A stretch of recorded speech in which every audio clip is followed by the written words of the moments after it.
নানা প্রতিকূলতা আর ব্যক্তিগত শোককে পেছনে ফেলে শাড়ি পরেই সাইকেল চালিয়ে এক অনন্য প্রতিবাদের ভাষা খুঁজে নিয়েছেন পাবনার স্বপ্না রানী। স্থানীয়ভাবে সাইকেল আপা নামেই তিনি বেশি পরিচিত। তার এই শাড়ি পরে সাইকেল চালানোর দৃশ্য এখন সামাজিক যোগাযোগ মাধ্যমে ভাইরাল।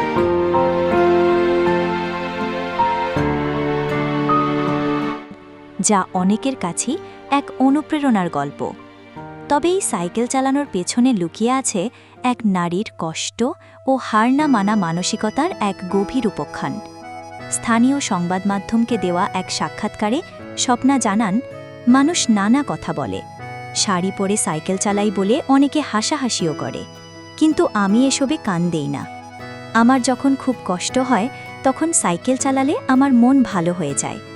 মনে হয় আমি যেন মুক্ত আকাশে উড়ে বেড়াচ্ছি।